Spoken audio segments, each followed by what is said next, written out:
Good evening, friends, and welcome back to Live Reality Games, the network of creators making your favorite shows into our realities. I'm back this week, and I'm absolutely exhausted from the LRG I got to play. Big shout out to Cam from Can You Survive, who stepped in last week for us to recap the episode. Thank you so much, buddy. It was fun watching you, and Survivor Buffalo was absolutely amazing to have on. So thanks, guys, for joining. We're joined with another Survivor New York alums, Survivor New York, for lack of better words. Season 5 looks like it's going to be airing soon, and we've included the first look in the link below in the comments. So check that out before you leave. Click that and make sure you subscribe, like, and follow wherever you are watching this, so that we can cover more shows like this and hopefully many, many more. And speaking of shows, there's one that you need to check out before we get into Survivor. If you have not watched Backyard Survivor Season 4 Redemption, airing right now on YouTube, it's amazing. Brian and Kyle do an amazing job, and this season is going to be hot. It's both hot outside, and Brian is looking really good these days, so just saying. But with us, we have alums from Survivor New York, fellow big guy like me, Andy. Welcome to the podcast. Thank you so much, Kirk. It's great to be here. It's awesome. So, Andy, would you be willing to join into the Roxroy Big Guy Alliance? What was the other name for it? What did I have notes. I came with notes this time. So no, the Misogyny Club. I think is what I referred to it as. I think if Roxroy asked me, I would pull on Omar and leave him hanging. I think that was like one of my favorite moments, was when Roxroy was like, "We're in, right?" And then Omar was like, "Yeah, okay, maybe." But just hand waiting there to not get slapped was, yeah. I mean, you always say you're in the alliance, but I don't think that would be the alliance for me. Fair enough. Same. I was like, let's walk away from this. Also, I wrote notes too, but notes are giving me severe PTSD from the mole this weekend, where if you haven't played the mole, all you do is take notes. It's like being in a college class nonstop, but you don't know who the professor is. And I didn't do well. Until Redemption Island came, and I got to play challenges like Survivor has taught me, and I kicked ass there. But anyways, with us as well, Stan the Man. It's good to see you, buddy. Good to see you too, Kirk. Thanks for having me. Apologize for these 2 lines. I think they're my lights, but I can't do anything with them. Whatever. It's fine. We'll consider it your theatrical effects for the night. Welcome to the Stan cast. It's all good, buddy. And also, joining us, who has been amazing at the specialists. I've been totally digging your content. McKenna, welcome back. Oh, it's great to be here. Love talking Survivor, so I'm excited. I'm excited to talk to all of you about this season. Let's dip right into it. I mean, it's called the Game of Chicken, McKenna. Did you catch who was the creator of the quote this episode? Did I? I don't think I did. I never pay attention to the episode titles and who says them. So I do way too much for no reason because it doesn't impact. Did Stan or Andy? Did you catch who was this creator? No, I missed it. No. So this is the second time this season that the quote was from Jeff Probst. Not a player. I mean, yeah. Producers love Jeff. Yeah. Jeff loves Jeff. Exactly. That's also true. Both of those statements are true because Jeff is a producer. So therefore it equals itself. So, okay, fair enough. And then Mike this time repeated the quote. So I think he was doing that just to get Jeff off his off his case. And what was the quote again? Game of chicken. This is a game of chicken. Oh, that's you said that. Yeah, that's right. Okay, we'll get into that. So McKenna, we get the same twist again that we've gotten this entire season. I've been watching you talk about so much of this, but we get at the final 10, we're breaking us back up into two groups. I know that's going to happen in just a second, but I was just like, I don't know. It's like, I feel like I'm tired of the same twists. At this point in season 42, I'm tired of always knowing what's about to happen. Yeah. As someone who got messed up by this exact twist, I hate it. So I would have rather them just go to tribal council and vote someone out, maybe do a double boot this episode, but with the entirety of everyone if you really want to get a double boot in. But yeah, I don't like the predictability, because now we know the shot in the dark is coming next, and someone may or may not get rocked out, flamed out, whatever, skulled out.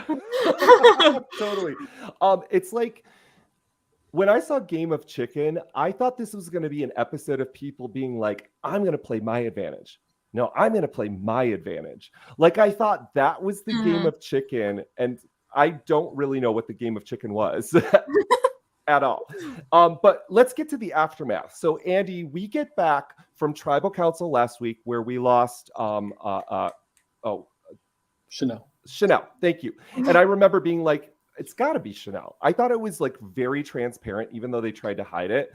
But we have Romeo and Hai kind of play in different games here. What did you think about both of their tactics when they came back to camp? I mean, I thought Romeo did what you kind of want to do in that position, which is no worries. Like, you have worries, you voice them to the camera, but you don't voice them to everyone, and you try and like slow the waves down. And see who you can get back on side, as opposed to Hai, who got one vote. It was an error, it mattered almost none. But it had Romeo's intention, which was to ruffle the feathers and get Hai to get, kind of flustered and show a different side of himself. So I think that I think Romeo played it great. I think Hai played it questionable, but I don't think it'll necessarily come back to bite him in any true way. I think his relationships he's built are strong enough already. But yeah, I think they both, I think Hai could have maybe played it a little better, but I totally agree. But also, like Hai, I've gotten hinky votes, and sometimes hinky votes are a little bit like, I don't know, they kind of like rib at you. Stan, have you ever had like a random vote here or there at a tribal council? Yeah, I mean, of course, everyone's had like hinky votes thrown at them, and it really doesn't feel good. Like, sometimes you get a hinky vote thrown at you, and you're like, okay, why? And especially if you're in a position like Hai. I think Hai is in a position where he's kind of like, he's really he's super in tight with a lot of people in the game, where his name barely has gotten showed up. First of all, it was misspelled, so I'm like, oh my god. My name is spelled, like, who the heck does that? But then, like, I think there is more paranoia associated with a vote cast against you that was like a hinky vote versus like 4 votes you expect your way and you survive, or like 3 votes expected your way and you survive, because they're like, there's someone really plotting my demise. And as a player, and I've played a lot of these games before, there is a utility in throwing hinky votes, because you do want to have that paranoia. And actually, sometimes it's a strategy in which you like, can't it not be traced against you? Don't let it get traced back to you, because there's no way I'm voting for this person. Like, obviously, it's not the case in this situation, but I've seen, like, I don't know off the top of my head, but there have been people that have gotten completely broken down their games because they are all like, oh my god, who voted for me? And then you're crazy. Perfect quote. That is so Rupert. Yeah, right, Rupert just screams, "You vote? Who voted for me?" Tell me now. Did you vote for me, John? Yeah.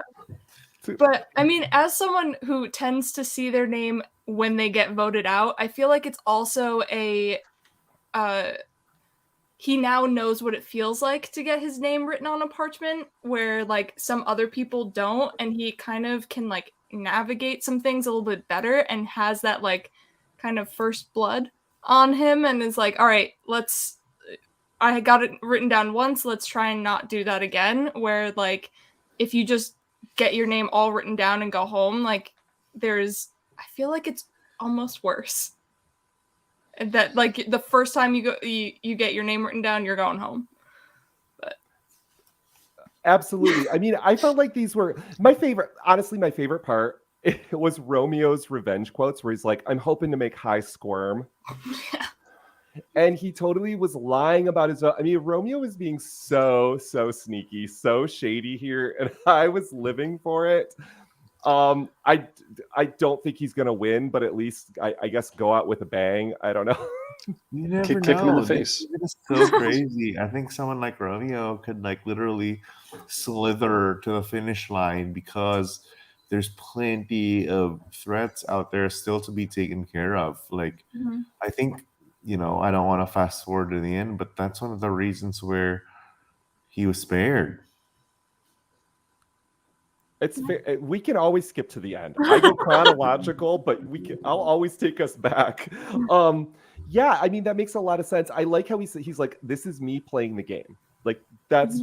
I mean, Romeo tells us right in the confessional, "This is my gameplay," and I was like, "Okay." But what actually happened between Hai and Romeo? Does anybody really understand this narrative? Because I'm still a little confused. Because I remember them sitting down, and Romeo being like, "Wow, you're so gay." And then Hai being like, "Wow, another gay," and then but then Romeo, but then it turned into what? I'm so confused. It's like an org, Kirk. It's like an org. Like, oh my god, you're one of the, and like after the first show, goes, I fucking hate this person. I'm gonna get them out. I don't trust them. But like for a girl, like they're like, girl, let's band together. Da da da da da. It's just like.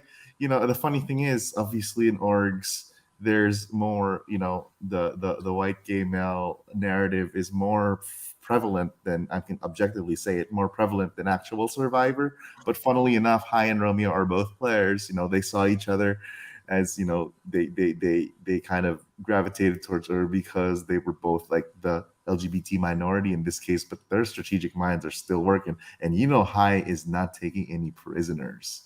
He's going for the jugular every chance he gets. And I think Kai is going to get like a Ricard or Shan like send off, but like I think Hai is actually in the bottom of my winners pick because it's too obvious. I think it's going to be I'm completely random. A shot in the dark, maybe? Yeah, a shot in the dark. Like Marianne. Yeah. Jonathan. Well, speaking of that, Hai is approached McKenna to join this, as he calls the misogyny club, and he's not for joining up with the big dudes. So we're not going to get like a dude's version of the Black Widow Brigade this season. I don't think these guys could ever be anywhere near like the dude's version of the Black Widow Brigade. And like, I'm fine with like gender alliances. It's totally cool with me because like I love an all girls alliance, so like equality, have an all men's alliance, I'm fine with it. But these band of guys are not gonna connect on anything. No. The closest I had to like liking a group of guys doing something is in this last Australian Survivor season in Blood versus Water. Like that group of guys I was okay with, but then it got too much. Yeah, I mean, like, I think you have to do it for the right reasons. If you're doing an all guys alliance just for the heck of, or there's 6 guys and 4 girls, let's get the girls out or something. I'm even on the numbers. I mean, like that's tempting though, right? I mean, it's tempting for a second. I think it's tempting. Mm-hmm. But like you have to do it for the right reasons. If I'm in a game with people that are more muscular than me, that are gonna like kind of be like a Jonathan, I would work with Jonathan in a heartbeat. First of all, he only counts 11 triangles. I'm like, oh my god, like I would destroy this poor man. But he can catch fish. He'll be loyal. He's from Alabama. I can trust him for sure. And you know what? Guess what? He's a big muscular shield right in front of me that other people are going to want to chop off before I am. I think Omar, with his bromance with Jonathan, is playing that perfectly. Same with Mike. He has this wrestling hoodie on, and I'm like, oh, clearly Mike was an athlete back in the day, but he sees Jonathan as the younger guy.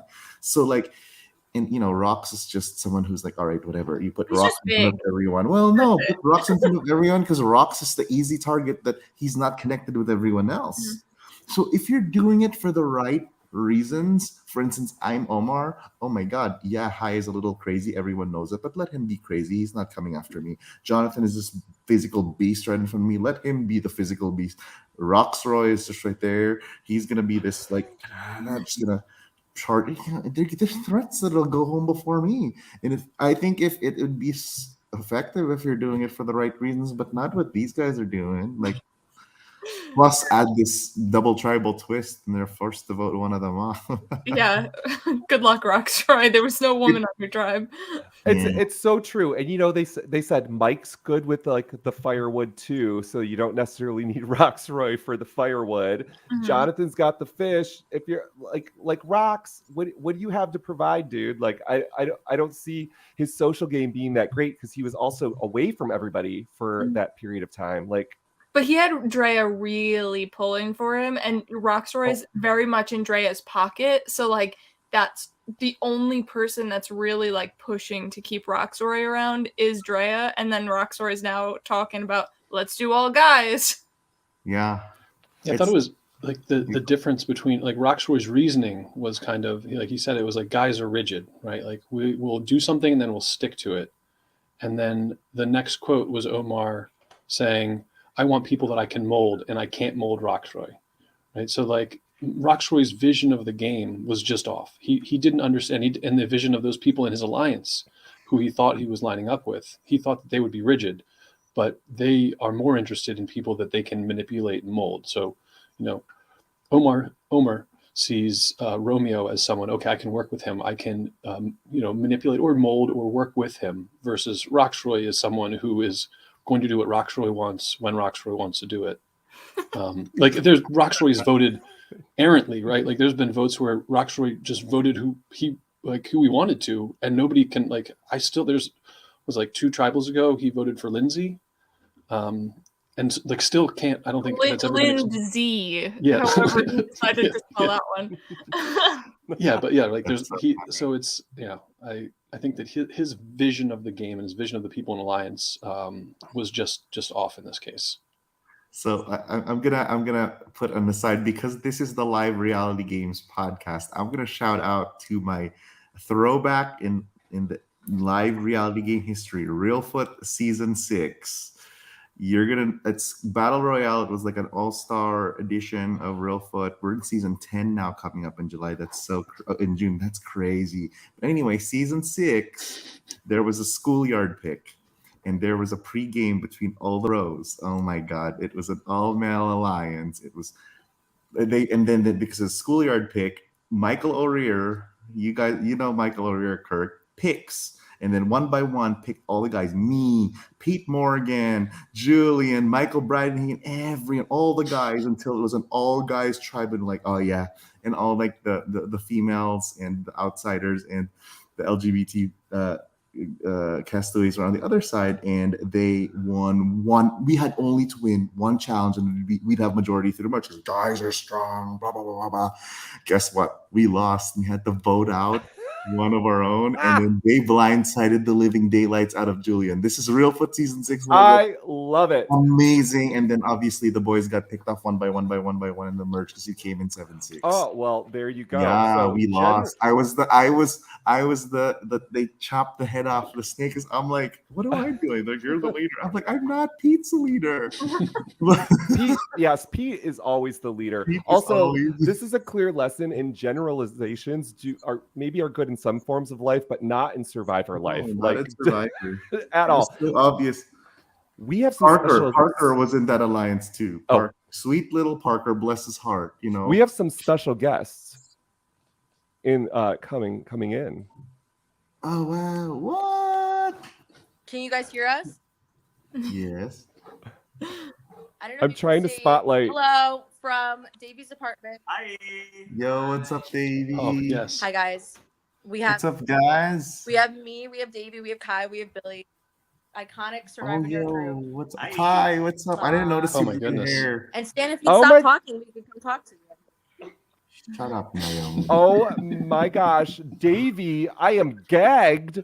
Davey is in the background. I'm gagged, literally gagged. Always gagged when Davey's here. I'm fucking gagged. I want that as my freaking ringtone. Is that one that I've ever made of Survivor New York? Fucking gagged. How are you guys? You know, Living it up. chatting about Survivor. 4 friends on a Wednesday night. Nothing better to do. That's how we roll. It How was are a you, great Naomi? episode. You know that I'm great. Tori went home. I'm fantastic. I think this is a Tori boot celebration. Oh my god. Well, long live see the it. first Yeah. LRGer on Survivor history, Tori. Here's cheers to you, my dear. Didn't Chanel play didn't- Survival Challenge? Am I forgetting that? No, Tori. I was talking about. She played No, what did Chanel Sequester. play? Pandora. Pandora. Oh, boy. Justin McCorby's Tori. game. Justin McCorby is an Oh, the LRGer that orgs. does an We don't org, count the and orgs, now not on the live. we don't count. But Naomi, he's starting a new live version of Pandora, so now he's joining the ranks of all of us crazy people. That sounds fantastic, Davey. Go apply. If it's anything like Pandora, it's gonna be great. Ooh. Oh. Kirk, I just want to say that Survivor New York 6 is casting. We're looking for new people to play Survivor New York 6, and if anybody is listening out there and wants to come join this elite group of amazing people, like Andy, McKenna, and Stan, I love you guys so much. You should come play. Apply tinyurl.com/SNY6casting. I love my tiny URLs. Someone's obsessed. At some point, the Well, link will we're be gonna go down back below. to watching Beyond the Edge. Ooh. And Oh. not our podcast. I saw there was an 'Cause ear you're so- infection coming You're up. incredible, Kirk. I love you. I love you too. Oh, I yeah, adore you. We're tuned into the Beyond the Edge intersection. Well, I love you guys. I can't wait to watch this back. Have a great episode, and let's all celebrate Tori's boot. Bye. Oh my god. Yeah, There you go. Like, hey, I have to say, like I've only played the one LRG. I'm like as rookie as it gets, and it hasn't even aired yet. But being like unearthing this like tiny world, or a way larger world than I originally understood of LRGs and ORGs has been just like so fantastic. Like just getting like meeting these two wonderful people. I mean, one of these people was my greatest enemy, the other my greatest ally in the game. If you want to find out which was which, watch season 5 of Survivor New York.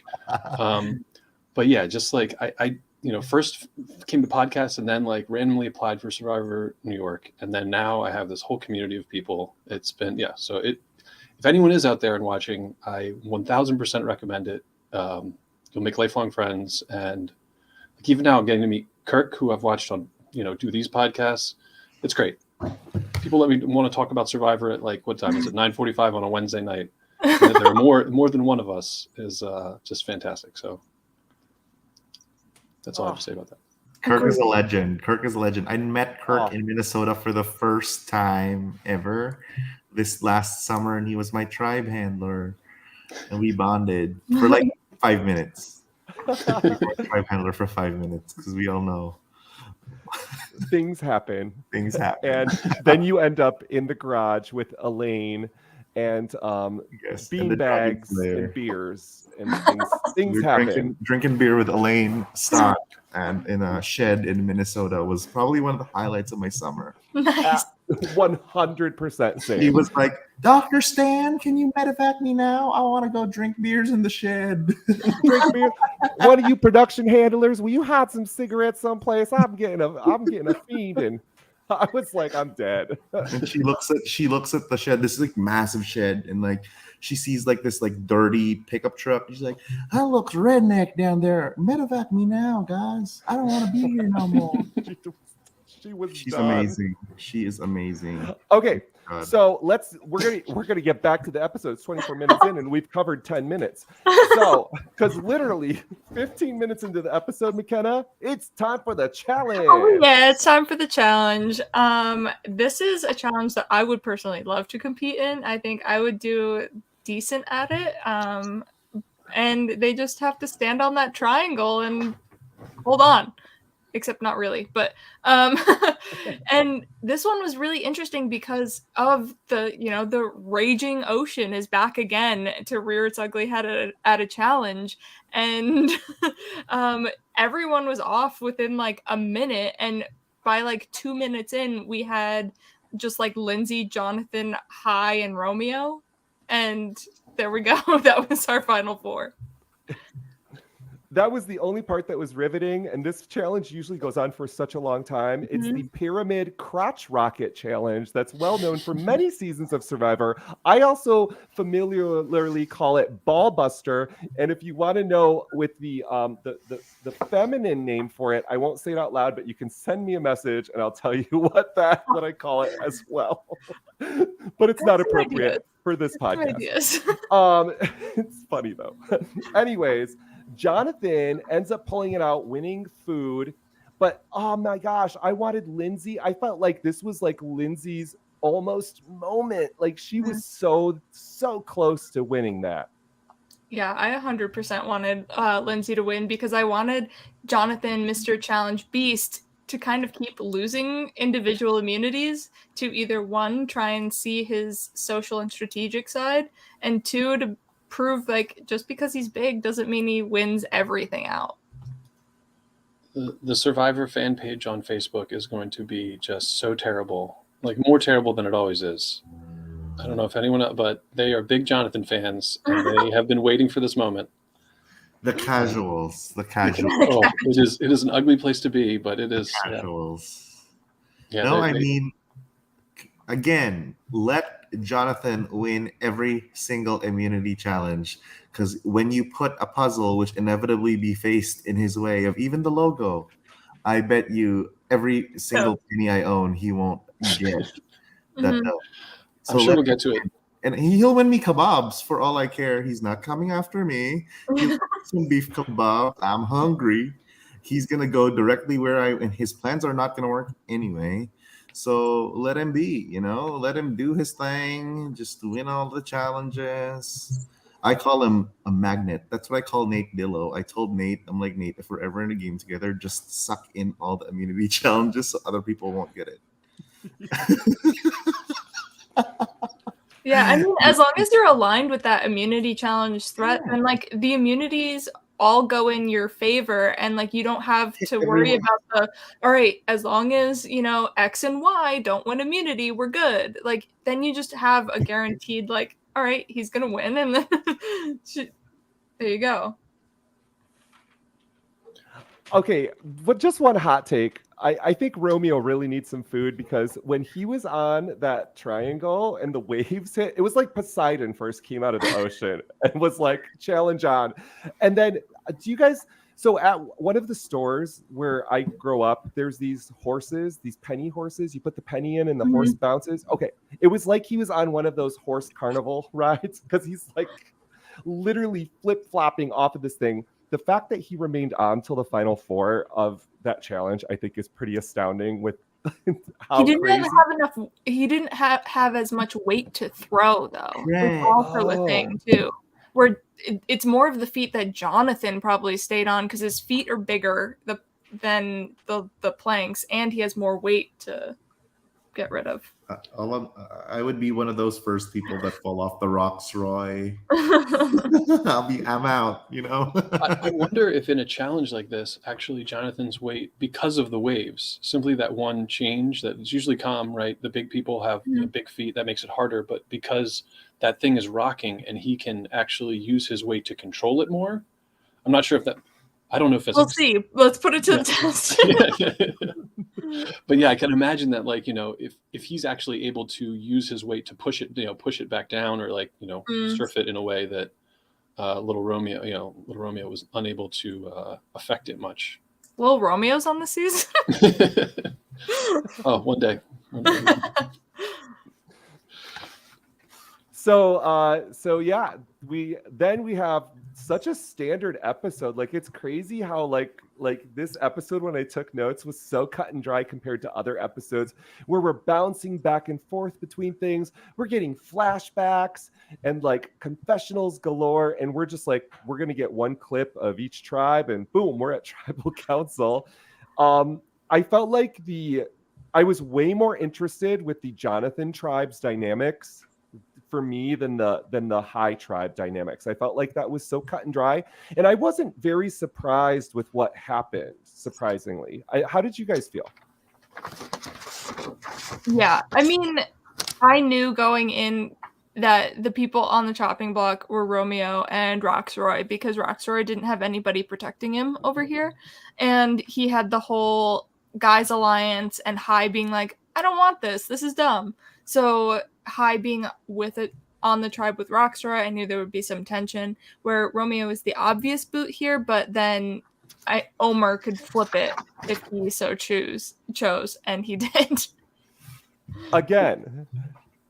And I think you knew it was like the right after the immunity challenge, you have Mike saying it's 4-1, Romeo is out, no questions, it's simple, and it's like, oh, okay, well then that's not what's gonna like. Then it won't be simple. Like, it's they never give, like, they're never just gonna give that away. But yeah, I thought it was definitely an interesting dynamic of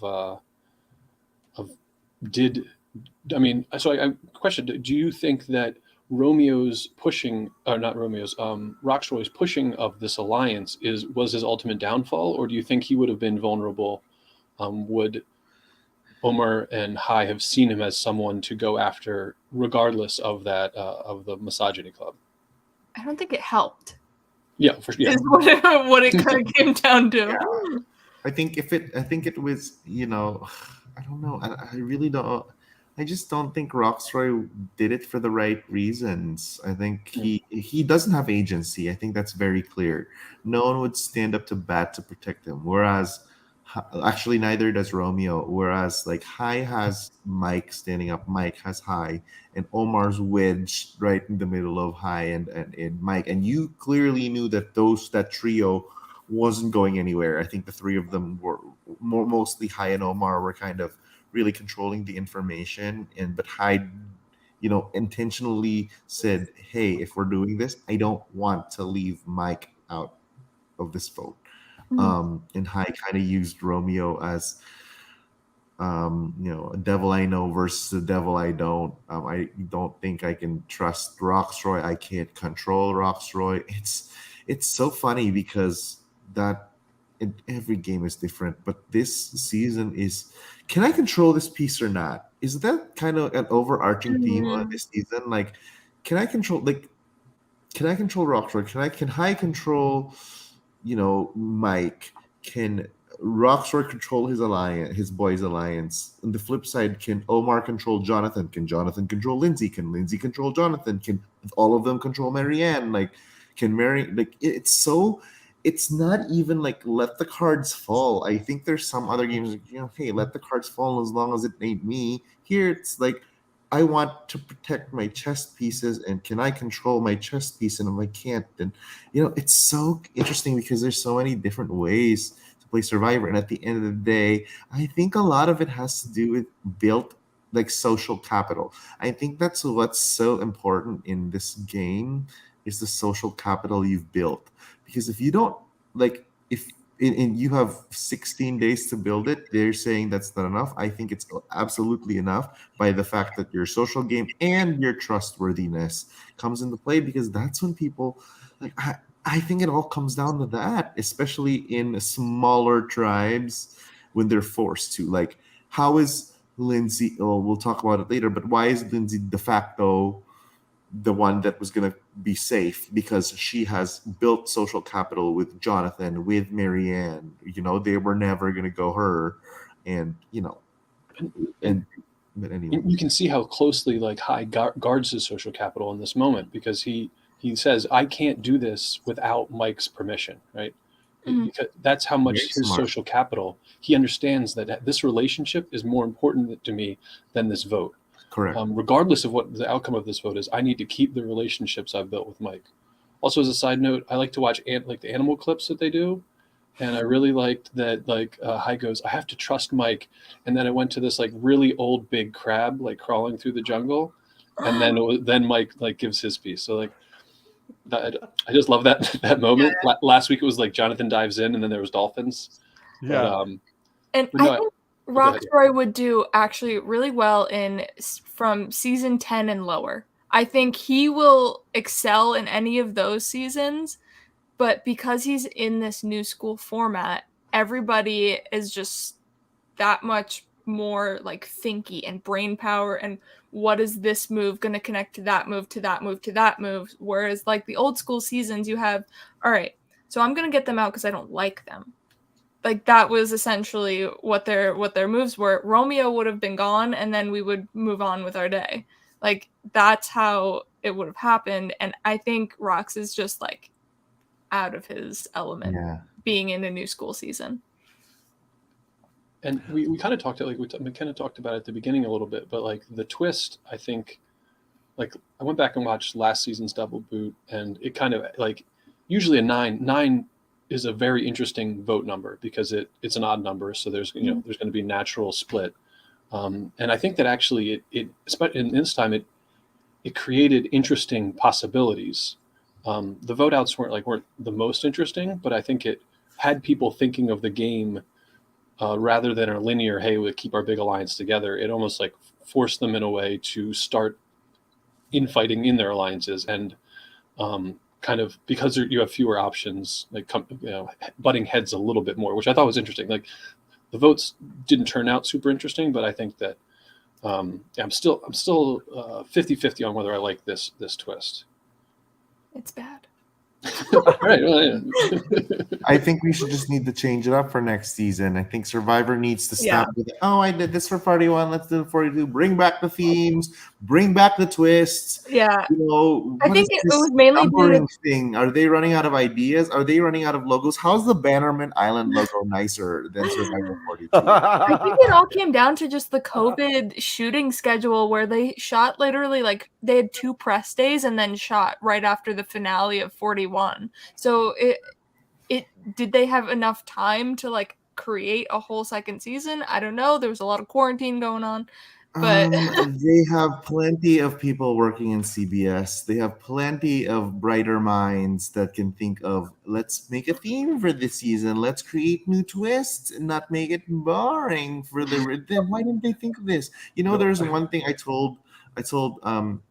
was complaining about the 41 logo. It wasn't even within the circle. The 41 was like above the circle. I'm like, this is awful. How did this get through editing? Like, it wouldn't get through me. What is like? I'm sorry. Did you guys hear the rumor for season 43? I don't know if it's a rumor or if it's legit, but season 43 is going to have its premiere in IMAX theaters. Ooh. I did see that. That is exciting. I don't know if I'll make it. I'm so stoked. I think I have a feeling William Yelton might have taken a little thing from Live to Give, is my guess, because Live to Give shows every single episode in a movie theater. Well, you never know. You never know. They also know someone in Fiji right now, but not playing. Oh, there's some other rumors. I don't have any spoilers. I do, but I'm not going to say that stuff live. Anyways, but let's go. How about we do this a little out of order? Let's go right to their tribal council, because the other tribe, it's a little bit a lot. Yeah, it's a lot. Okay, so this is the tribal council of Hai, Rox, Mike, Omer, and Romeo. And Jeff Probst uses the game of chicken. He also remarks about, again, he loves it when it rains, right? He loves talking about how real this is, even though they give us 30 seconds of Jeff talking about how real it is when they could just show us. Like, we don't need the narration of it. We could just see them miserable for 30 seconds more. That would be great television too. But he also makes this little rib, I think at LRG's, because he goes, they're not going back to a cozy cabin. And I was like, Are you talking about some of our survivors? Because I know some of our survivors get to go inside at night. I mean, for Survivor New York, you guys don't have to stay outside, right? Yeah, Yeah, y'all. So we're inside a tent with okay. with some air mattresses. Air Thank you. mattresses. But you have to provide your own like sleeping equipment. So blankets, pillows, whatever you want to do. But yeah, 100% like outside Yeah. with like the tent open and everything. Yeah, that's like the Ritz-Carlton of live reality. Yeah, it is. It is. Yeah. For Survivor. There was no music. There was no fireplace. You know, we didn't have any of that. No, but the fact that you had air mattress, the fact that Chris provided us air mattresses, and the fact that when it rained, they Oh, yeah, they it rained moved that the day. air. They tried to dry the wet air mattresses, and I'm like, oh my god! Like, I mean, I let it happen. Like, I let it happen. I didn't care, but like, wait, which like it made a big. They made it a big deal. Like, you know, the production crew tried to dry out the air mattresses and replace it for new ones, and I'm like, oh my god! Like, this is really happening. Like, Yeah, mind you, we filmed in like the monsoon. that's true. We did film Survivor New York in a terrible monsoon. Like the trains coming from Connecticut were all shut down. Like the Amtrak was shut down. There were delays. It was crazy, and we were playing in this torrential downpour. I don't think I've been around the Bush block, I guess Bush for Survivor, but like LRGs, like I've never had. And Reelfoot 8 was pretty terrible, but Jesus Christ, this monsoon in Survivor New York was just one of a kind, you know? Like really bad. Really bad. Like, wow. To the point where trains were delayed. And they had to try and figure out how to do challenges inside of the tent that we sleep in. Yeah, and like they had to delay almost. We had to end up. It's only like a weekend games, like Friday, Saturday, Sunday, and like it was raining all of like Saturday, Sunday. So like, oh shoot, we don't know how to film any of the final tribals or something because it's all raining. Like, but you know, as Chris and Naomi and the rest of the production team did a phenomenal job with how we did it, and we finished on time. I think did we? I think early. Oh, early. Because they wanted to get everybody out. Yeah, it got sped up. They were like, all right, yeah, quick turnarounds on a lot of things. Let's go. You know, okay, so I've been through a brutal rainstorm in Survivor. They just went through one. I'm interested to hear your guys' take on this, because for me, it bonded me extremely with the people that I went through that rainstorm. I've played Survivor 6 times, and the 3 other people that I survived my epic rainstorm, which is nothing like what you guys went through, I'm still so close with these 3 people to this day. Is there any stories like that? Did it bond you, or did it just like piss you off and you want to vote them out? I think I've watched it and I've played it, and I think my strategy stays the same. Like when you're in a cold environment and rainy, a lot of people aren't. Whether you're on Real Survivor or on LRG, there's going to be a lot of people that are going to be very uncomfortable and going to be rattled mentally when there's a rainstorm. And I think the game was so fast paced that I think Andy and McKenna, you can agree that we didn't really have time to just be like, oh my God, it's so cold. It was just like, I know it's going to take its mental toll on some people. And I'm like, let it be. Let the elements. I never felt that the rain was gonna. The rain never bothered me anyway. So I think like let them struggle. I'll take advantage of it. It's a game, you know. Yeah, and once it comes down to challenge time, like it's just go get it done. Like I'm very competitive in that sense, where it's like, all right, challenge. Like it's raining. All right, let's fight through it. Let's see how I can do. So like, it doesn't bother me in that sense where I like challenge just switch flips and it's like it's go time. Yeah, I think it did bond the entire cast and production all together, because I think everyone was working to make it be a success, and it did present just unforeseen obstacles, which made everyone kind of have to work a little harder, be a little flexible. And you know that team camaraderie, I think, did bond us all. I'm talking from my one experience, so you know what I know. So Andy, after your one experience, would you play again? Oh, 1000%. Yeah, am going to play more LRGs if anyone will cast me. I'm even going to try. I might, dip my toe in the ORG pool.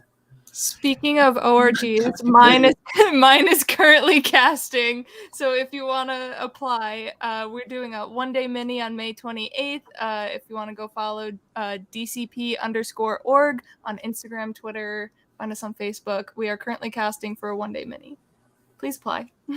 Sweet. It's one day. Yeah. See, that's doable. Like I run into these orgs. I was in this org that was a year and a half. Ooh. So our longest is like a normal Survivor season, 39 days. Like that's like our long game, and then we do one-day minis. A year and a half. I retired after that. I am also retired, but and like I mean it now. Like I just can't. I can't see myself playing an org again. First of all, no one's gonna let me go far. Second of all, dude, orgs just take up so much time. Not if it's one day. Come on. I know, but like, so the funny thing is, I played during the pandemic. I played a 3.5-month org, 60 people, Clark Wilcox. Oh yeah. Survivor Tonga Battle Lines, and I'm like, oh my god! And we went to Rocks at the final 54. I'm like, who goes to Rocks? Why are you going to Rocks at the final 54 when you know me and Pete are good with you? Because it was blood versus water, but you were in the same tribe as your partner. And I'm like, you fucking crazy girl. I got to meet after her. She's on Stan, I got to meet Clark this weekend at the mall, and he regaled us with traumatic stories from that 60-person org. And he was like, advice to future hosts: never cast 60 people. Dude, Clark is an incredible human. He tried to do. He's an incredible host. He's amazing. Clark absolutely. Ask he him does about so much for this community. Ask him about the torrential rainfall in Reelfoot season 8. Oh, I watched it live, every second of it. In fact, it was the first I met Clark. I hugged him and I was like, "Are you still suffering?" Clark, someone who's never been outside, doesn't. Well, that's a hyperbole. Like he's not like the most outdoorsy person, and he got hit with a thunderstorm. It was bad. I love that season though because we get to watch William Yelton play and kill it. It's so fun to watch. You can see the live feeds on Reelfoot's Facebook page if you ever want to see a Survivor producer play Survivor. It's fun. It's cool. It's badass. Anyways, I don't really know what to say more about this tribal that we haven't talked about. Did I just freeze? Am I still running? You're a little frozen. But you can hear me. Yes, perfectly fine. But I'm eating my microphone as we speak. Yeah, it's a good pose. It's a great pose. I'm gonna jump out of here, but I just wanted to say Roxroy gets voted out. I'll be right back, folks. All right. Well, well, I guess we could talk about that the blue tribe going to tribal council of Drea, John, Lindsay, Marianne, and Tori. Where I was gonna say blue tribe. Which one? Esopus, Sharif, and them. Esopus, yeah. I can't wait for the episodes to come out. I know. Oh, yeah, I'm so scared. I forget what I said. Like I don't. I've never had to watch myself back that often. Like I don't. Try editing your own boot episode. That's horrible. That should not be allowed. Yeah. It was bad, but we continue on. Yeah, it should be fun. I think I'm excited for the viewers. Yeah, if anyone, we're just gonna plug it. Survivor New York, Bannerman Island should be coming out soon. There's a link to the preview in there is a link. So. And you can actually see the logo in the corner right now. Oh yes, now that we're not covering it. It's beautiful. Stan and I are repping our buffs. Mm-hmm. Yeah, I think. Oh, come on, Andy. Survivor New York season 6. I do know. I actually have my thingy too. My name plaque in the other room. Nice. I kept it.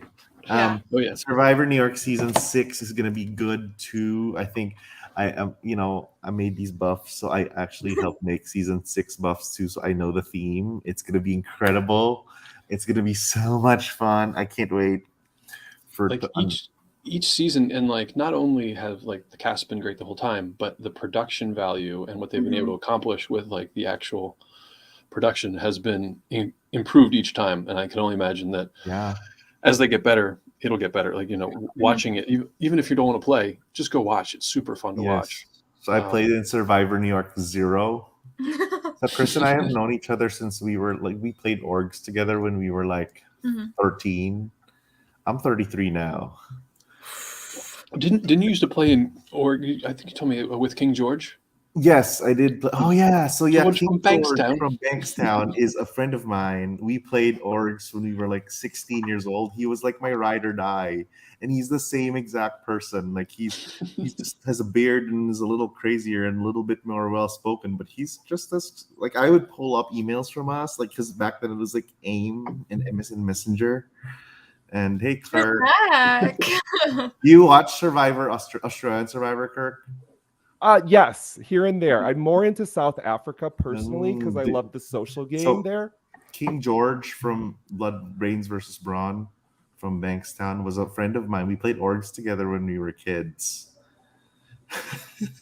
I hit him up on Instagram. He's like, "Yeah, I remember you." I'm like, "George, how can you not forget? I can't. We were ride or dies. We were like 16 years old. I was living in the Philippines at that time, and he was in Australia.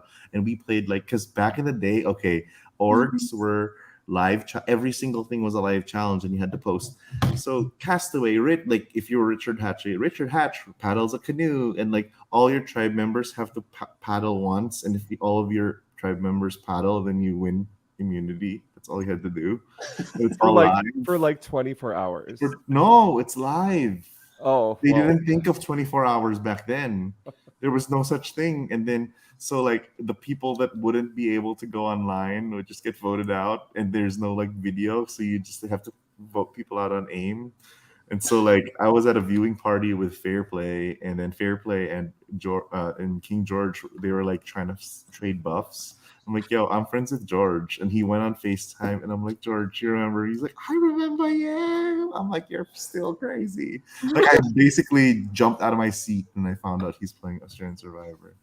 Anyway, I digress. That's so cool. There's so much hope for us. King George, Tori, Chanel. Keep dreaming. So apparently folks. Sandra played orgs too. I played one with Sandra. Really? Yes, there was. Cerise played an org. There was like 250 people. Oh.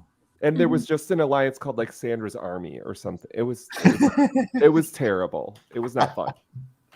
Okay, so let's kill this episode because we only have one more thing to talk about, which is the other tribe of 5. I don't know how far you guys got into it. I just remember them. They got a lot of good food. This is probably the best reward. I think one of the best rewards of the season in regards to like sustenance and like actual survival. You're not gonna talk about the Applebee's reward as the best. That looked. And the shark bowls. There's no shark bowls. What's the point? Oh my god! I think that was just like wings. diarrhea waiting to happen. Crapplebees. Come on. Crapplebees. No, that was some fresh food. Did you see that broccoli stir fry? Mm-hmm. I was like, bring it home, baby. I'm there for that reward. I would have been kissing on Jonathan. I would have been, thank you, baby. Those skewers, oh my god, they looked good. Maybe okay, Applebee's shark bowl. I guess. But no joke, good food. And Jonathan says, this could be really good for me. I have immunity. It's time to make some big moves. Oh, and he Nope. just whew. Whoa, no big moves happening here. Maybe you should listen to Lindsay because she's clearly got more social. Speaking of social capital, Stan, it's clear Lindsay has more, but Jonathan's not listening to it. Yeah. Yeah. At some point, I was like, Jonathan might low key have a chance to win this season. And after that, I'm like, ugh. Well, just the whole fact of like, all right, so Marianne is gonna get the other votes, and if Drea plays her idol, then Marianne goes home.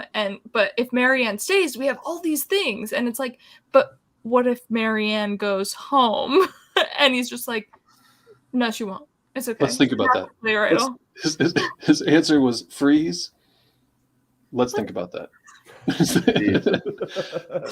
Not I mean, good. I think that Jonathan got what I think can happen to someone who has never like really truly been immune, which is he got immunity blindness, where he's all of a sudden is like, I can't be stopped. Nobody can actually take me out, so I can do whatever I want.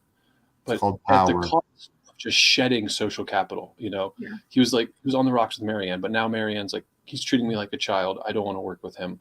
Lindsay is basically is the beginning of turning on him because he won't listen to her. I mean, we saw Jonathan's big weakness here is, inability to count and inability to strategize well. Like his inability to just like think, as Survivor 101, think of all the possible outcomes. That's where you start, right? You think of, okay, what are all the possible outcomes? And then how do I navigate it to the one that I want?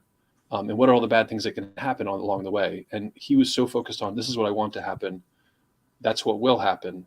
But couldn't think about, just couldn't think about immunity blindness is a good way to put it. Yeah. I like it. Yeah. He couldn't think about what that, even what if Drea plays the idol? That was, that's a simple one step thought he has to make. But he's not. But she's not. Yeah, exactly. But she won't. Like, why not?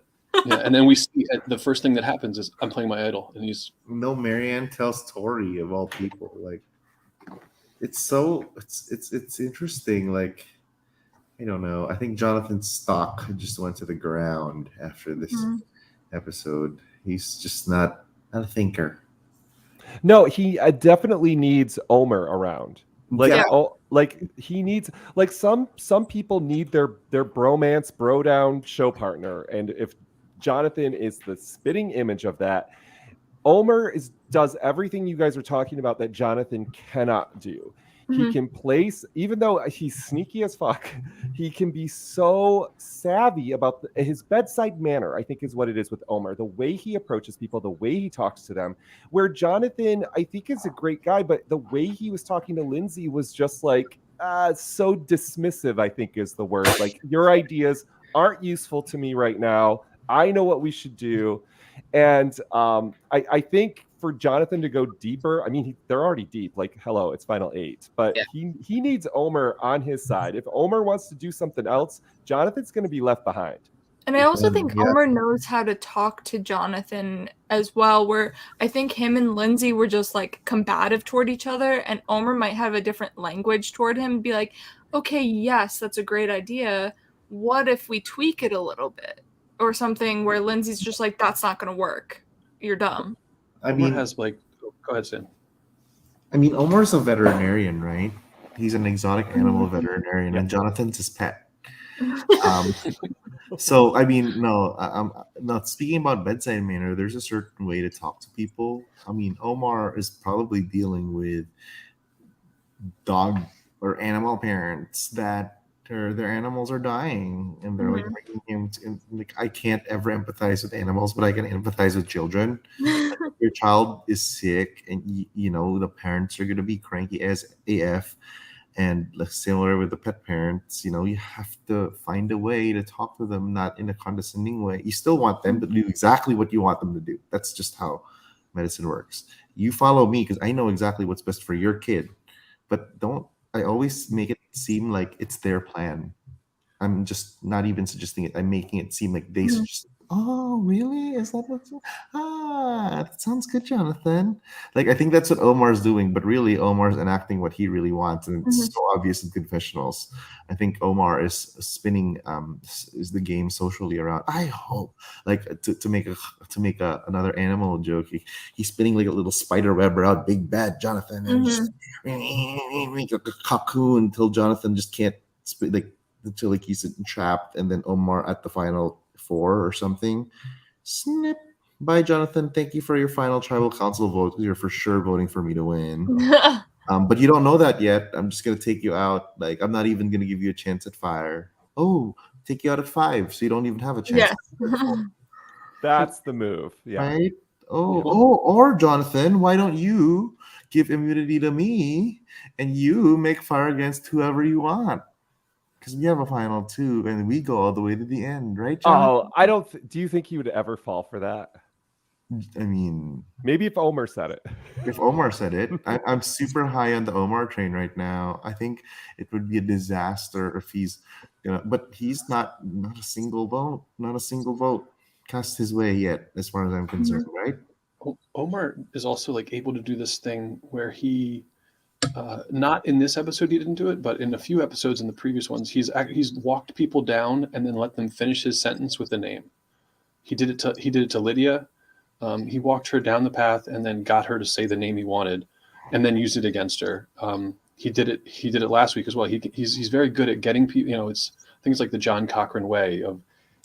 Then, as Stan said, make someone think it's their plan, and he's been so good about doing that, of like walking them down, and you think it should be like, oh yeah, and then they answer the obvious answer, and he didn't say it; they said it, which has just been genius. Which is something that Jonathan is,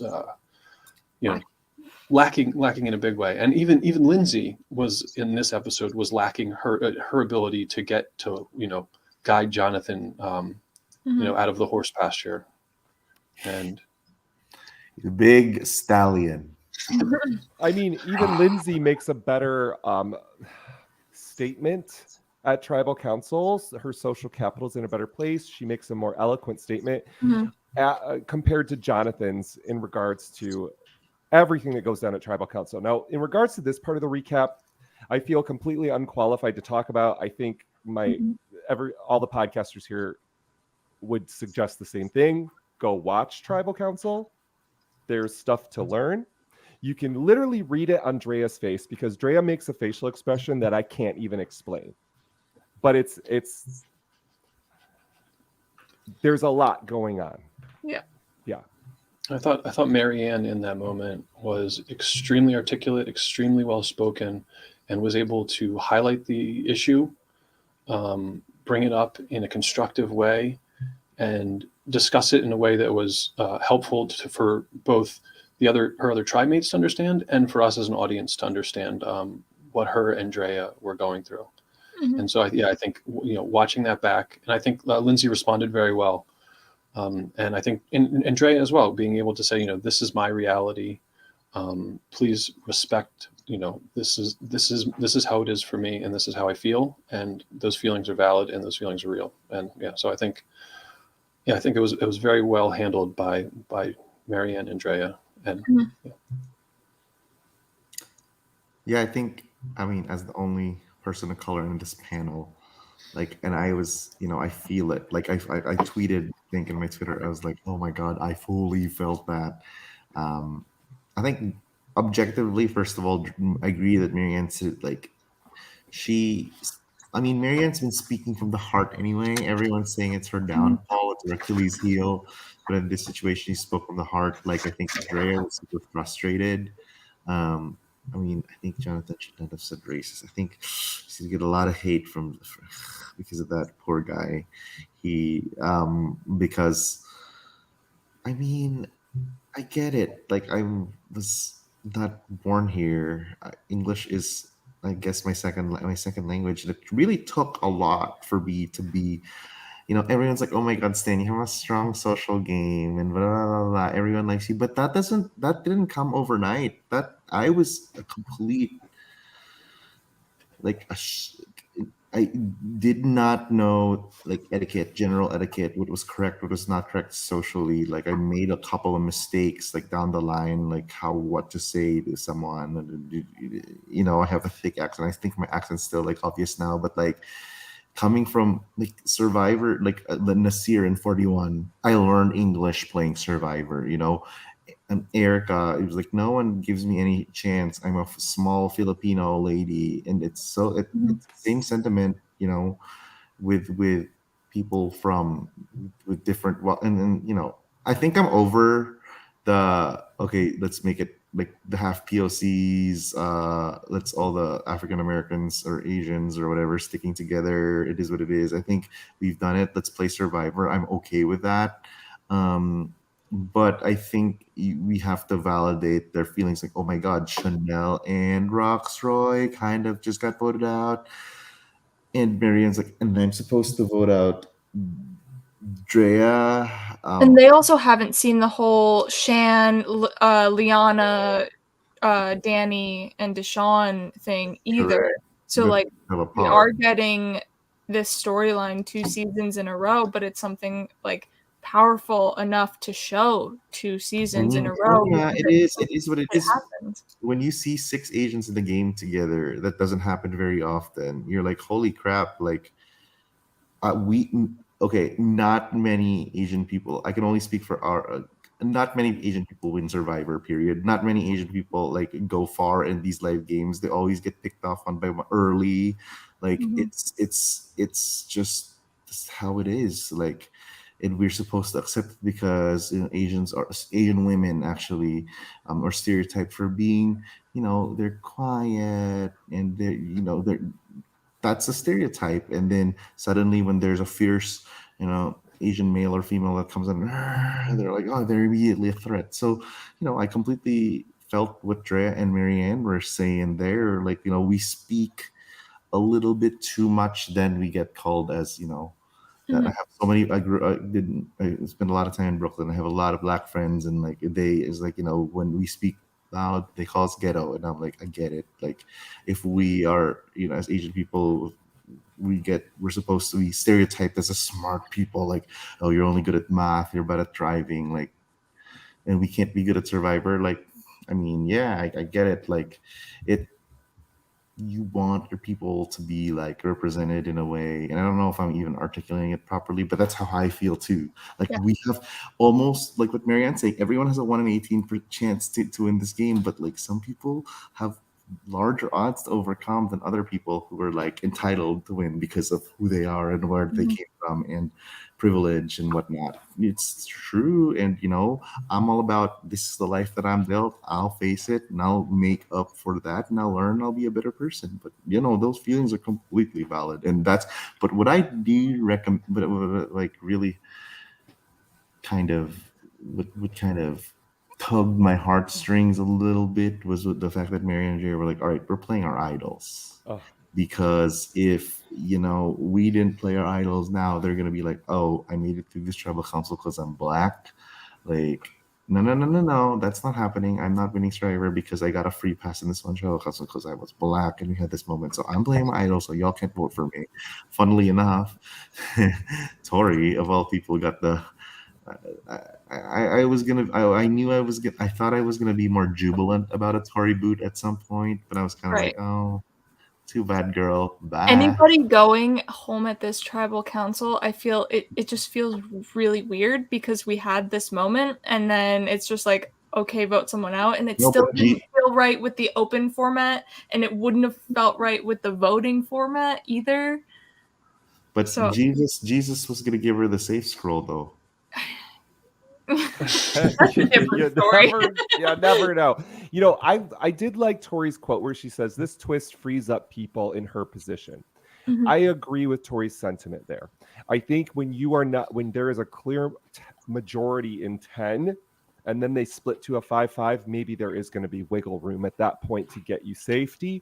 But when a moment like this happens that brings reality into gameplay, there's just more happening. I feel if Jonathan wasn't safe here and then Lindsay got the immunity, we might see him going home here because of things that he said. Maybe. I thought so. I thought so too. Stan, you don't think so? I think Tori was gone because Drea doesn't like Tori. Yeah, I mean that's That's the true. other thing. I would have voted for Tori. Drea kept saying that, like, get her out, get her, get her Tori out. was like, "Why me?" She's like, "Because you were trying to target me from." But I mean, Tori tried to say, yeah, she tried to say, why is it me? And then each person went and explained very clearly why it was her. And she did her like kind of like an eye flutter roll, like, okay, well, like, fine. But like rolled for fight. like she couldn't, there was no comeback to anything. Like, why, Drea, why you? Because you've been trying to get me out. Okay, Jonathan, you lied to me. Well, that's true. Marianne, like, you know, yeah. yeah, it's down the line. I mean, at least one positive, I guess, is like Tori knew that the shot in the dark was her only chance. She didn't have to think about wagering her vote here, and is like, all right, well, if you guys say I'm the vote, then I'm gonna try this real quick. If it doesn't work, I go home. You guys get what you want. But if, hey, I could stay. So my question is, why didn't Lindsay play her shot in the dark too? Because she had already cast her vote and she couldn't. They didn't cast their vote yet, no? There was no casting, though. There was no casting, but she had told her vote. And that's because I wrote the same thing down, Stan, and I'm thinking why she was crying. I think there's something they cut out there, which is Lindsay saying exactly what we're saying. I want to do, yeah. Yeah, I don't know, and we'll find out in interviews, but I think there was more. Did you see Lindsay's eyes when they came back?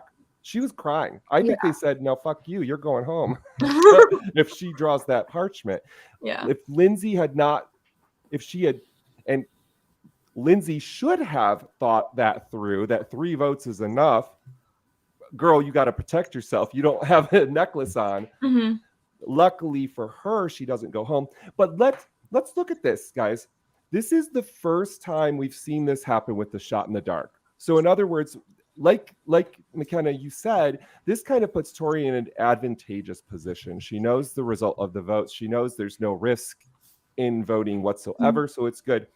We also see a rules break that we've seen only one time before, to my knowledge, maybe 2 times, where they play the idols prior to the votes being cast, and Jeff Probst accepts it and allows it in. I think that happened with Ben, right? He only accepted it once prior to Tribal, when a bunch of other times he was like, I can't say if this is good or bad until after the votes have been cast. So there was only one time where he accepted, yes, this is a valid idol, I will take this.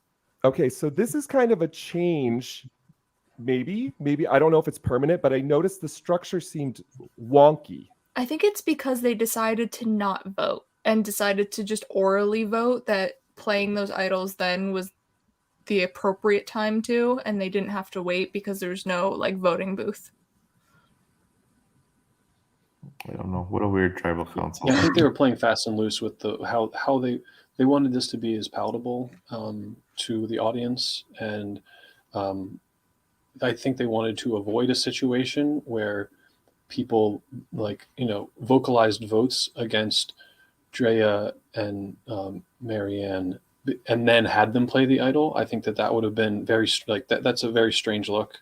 If you're going to vocalize votes, there's no real mechanism for there to be a pause between the votes being cast. You don't know what they are, and playing the idol in that blind spot. So I think it was kind of their only option here. If you're going to do talk about it, I don't think there's any way to do it besides allowing them to do it before the vote. I think they should have I just thought it was unfair that Lindsay didn't get a player shot in the dark, because I don't know. Do you think she? I mean, there's only a 16% chance, or 16.6 ongoing. 67% according to Dr. Voce. That's on 6 ongoing. There's no, it never ends in 7. But yeah, right. so take that, Voce. But I think that that's the odds, right? That's not that bad of odds. Those are pretty good odds for you. You have the rest of the odds, right? So I don't know that it would have been that good for her to play it, because she that's something that she may want to use. That you only get one, and so why not just get your odds? I don't think her odds improve that much by her also playing it. I mean, it would if it's 83. I don't know, but I guess it has to be some sort of addition to the one. Yeah, I mean, I think it makes it like a little bit better, but it gives up an advantage that she has like down the line, and I don't think it makes her chances that much better. So I think it may be smart for her. I think it was a conscious choice for her. I'm not sure that they told her she couldn't. I think it was maybe a conscious choice where she was like, "It's not worth it for me to play. Let's see if she gets it, then I'm gone. And if she doesn't get it, then I stay and I keep my advantage." I'd protect myself. Yeah, and so maybe the tears are simply her realizing that she's in the position Suri was in seasons ago, that she might be the one person without safety, and by default, she's going home. So, but she knows saving that advantage could help her out later. I was screaming earlier in the episode that if Drea didn't play an advantage just by sheer numbers of advantages that she had, that she's making a bad move. Yeah. Like it doesn't make any sense for her not to play something, or at least to give something away, because I'm worried for her long-term, like her longevity, if she can't get to 4. And when she gets to 4, if she's played all these advantages well, she might be in a terrible position because they just might be terrified to sit against her at the finals. Yeah, I mean, I think her best way to use like the knowledge is power is to take an idol and then use it that tribal council if she feels in trouble or whatever. Use that advantage, get rid of that. It also plays someone else's idol for her. Yeah, and I'm so interested to see how this what's like the 3-way The amulets of power or whatever, how that like interacts with the knowledge's power. That seems pretty murky. We don't really know how that'll play out. Technically, that's an advantage, and couldn't you steal that from, hey, Marion, hey, Lindsay, do you have an advantage? And she's like, yeah, I have an amulet. So then Drea could now hold 2 amulets out of the 3. Yeah. So then if she voted out, like, so say she gets If it she from votes out high, yeah. and she has 2, should she just like basically like throw one away and now she has an idol? Or yeah, is she... I think so, because only it depends on the people, I think, not necessarily the amulet.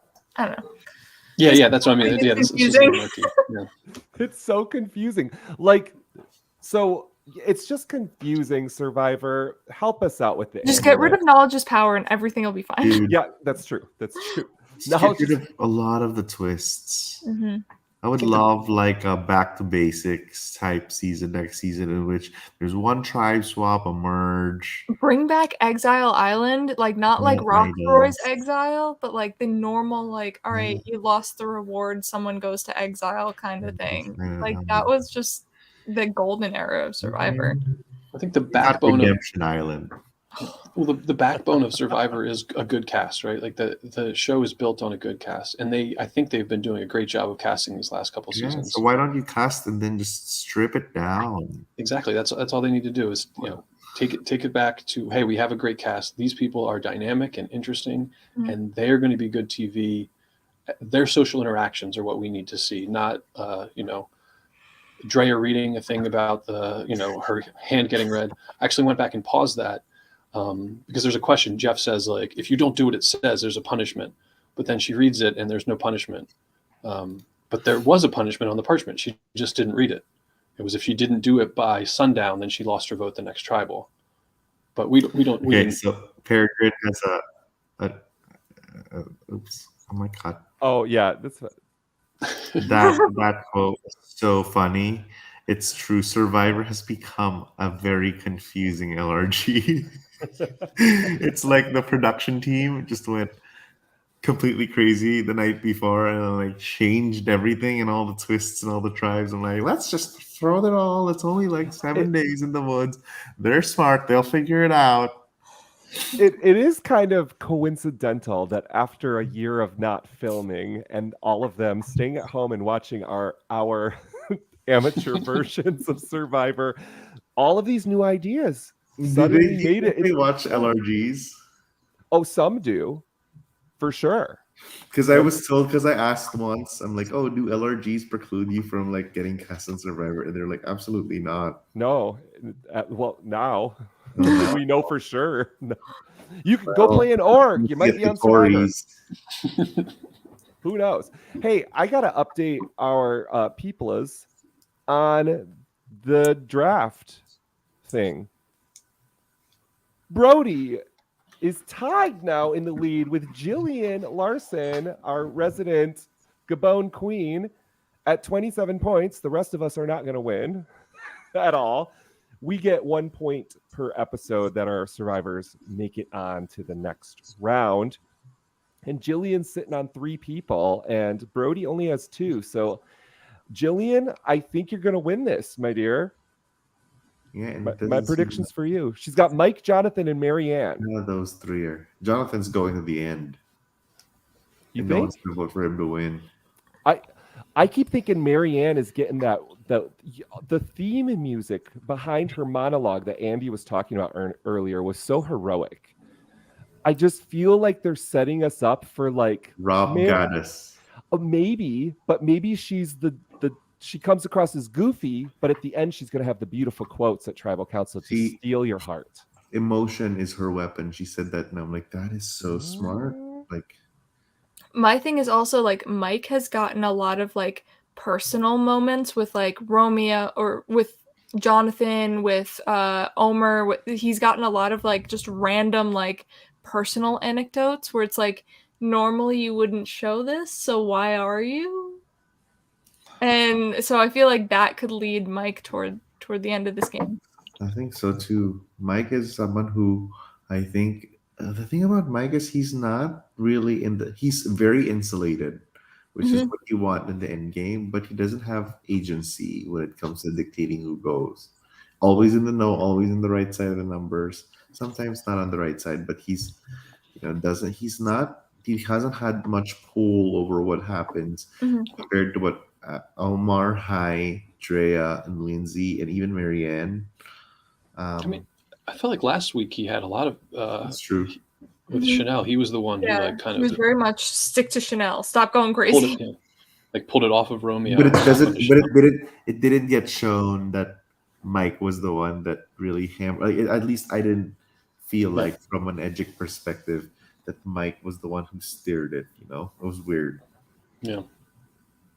But anyway, anyone can be winner. I think this is a really good final 8. I think anyone who would win will have a great story. I would love a Romeo win. No. Not me. Not me. He was I have a draft in Romeo. I got Swati and Zach in Romeo. And Romeo's my last. And I'm like, no. I'm pulling for Marianne and Lindsay for me. Love Marianne. I think no one thinks that she's winning. I think I said in another podcast, 0% chance Marianne's winning the game. But I'll take it back. I'll be happy to put her in the contenders, I think. But I think Omar has the best shot. Yeah. Omar love to have a Muslim. It would be a great story. The first Muslim to make the merge and first Muslim to ever win Survivor. How amazing would that be? Back-to-back Canadian winners, too. Omar is Canadian? Yeah, he's from Ontario. Man, a Canadian's so gonna win this. I should just apply and be a back-to-back Canadian. Oh wait, I'll be filming in Fiji. There you go. That's right. And I'm here. Well, guys, I think we've covered most of the episode, and if we go too much longer, Phil is going to make fun of us for podcasting over an hour for an episode that was only an hour, and I can't have him doing that if he ever knew about us. But we had that interruption from Naomi. You had your camera issue. Like there were some things. There was happenings here, folks. But one final drink to our sequester goddess who made it to the show. Tori, you were the villain that fell. But thanks for being there for us. Now, my question for you guys before we go: who's going to be the villain now that Tori's gone? Hai's running out of allies, and I think that's a pretty good pick. And that's what I'm thinking. That one also. Oh yeah, it could. You might just go on a warpath now. We saw the alliances imploding already. I think the Roxroy vote has caused, it was the detonating fuse that'll make the big alliance implode on itself. Although they were already fighting this episode, but I think Jonathan is a good villain. I mean, Jeff to me is always the villain. I Or is the monster the villain? It's the monster. Yeah, the monster. Just monster. And yes, and on that, the monster will be back next week, of course. Before you go, make sure you watch the clip for Survivor New York, Bannerman Island. The first look is in the comments. Check it out. Make sure you follow, like, and subscribe to all of their stuff at Survivor New York because they are amazing people. And Naomi told us they're casting. This is your chance, folks. You can become one of us. One of us, yes. Survivor New York was my first too, so right on.